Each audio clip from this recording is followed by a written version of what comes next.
By 9 a.m., the 6 suspects in the bicycle scandal and their relatives were in court for the long-awaited verdict from Justice Catherine Bamugemereire at High Court Anti-Corruption Division in Kololo, Kampala. For 4 hours, Justice Bamugemereire carefully read out the evidence presented against the suspects, laying the background for her verdict.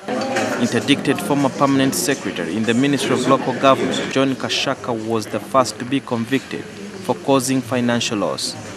Court found him guilty of authorizing payment of over 4 billion shillings to Amani Industrial Tools and Equipment Limited ITEL company to procure 70,000 bicycles in March 2011. The bicycles were meant for local council leaders countrywide to ease their mobilization and promotion of government programs.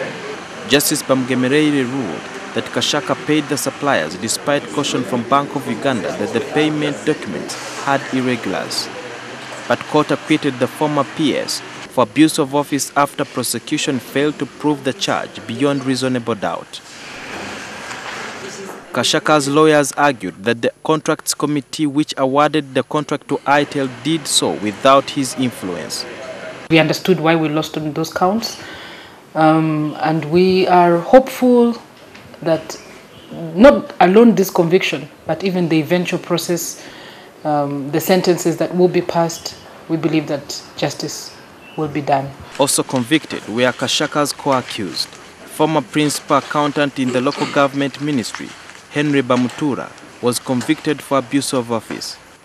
He arbitrarily wrote a letter to Bank of Uganda and changed the final destination of the bicycles from villages and parishes to Kampala without the authority of the Contracts Committee. Assistant Commissioner Policy Planning, Sam Emorut Erongot, irregularly signed a contract with amended terms requiring government to pay 40% of the total amount for the consignment upon presentation of shipping documents.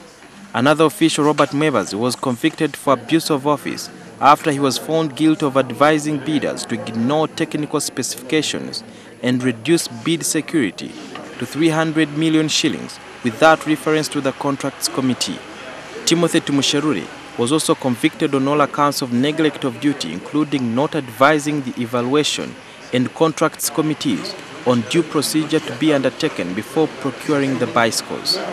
Justice Bamugemereire ruled that ITEL never had a joint venture with the government and that the company won the contract, yet it was only 5 days old at the time and had no financial muscle to procure 70,000 bicycles.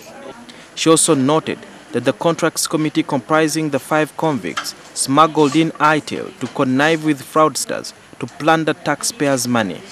The judge also stated that the documents Stanbic presented as guarantee for the seller did not meet the terms of the letter of credit. Prosecution argued that the convicts had the opportunity to choose what is right, therefore submitted asking for a maximum sentence so that it can send a clear message to the public that those entrusted to handle public funds, they should do it with due diligence and care. According to Section 20, subsection 1 of the Anti-Corruption Act, causing financial loss attracts a maximum sentence of 14 years, a fine of 6.7 million shillings, or both. Section 11, subsection 1 of the same Act provides a maximum sentence of 7 years, or 165 currency points, approximately 3.3 million shillings, or both, for abuse of office. Neglect of duty under Section 114, subsection 1, attracts a maximum sentence of 5 years. We will get a copy of the judgment as the directorate and go through it more closely.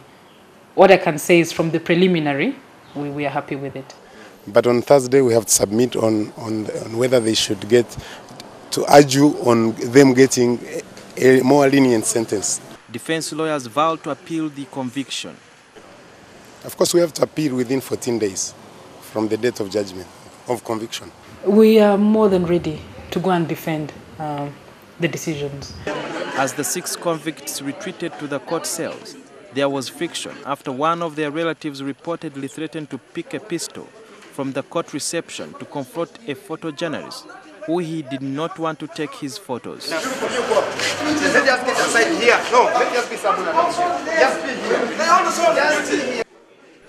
The judge will deliver the sentence on Thursday, 17th July. Sudhir Byaruhanga, NTV.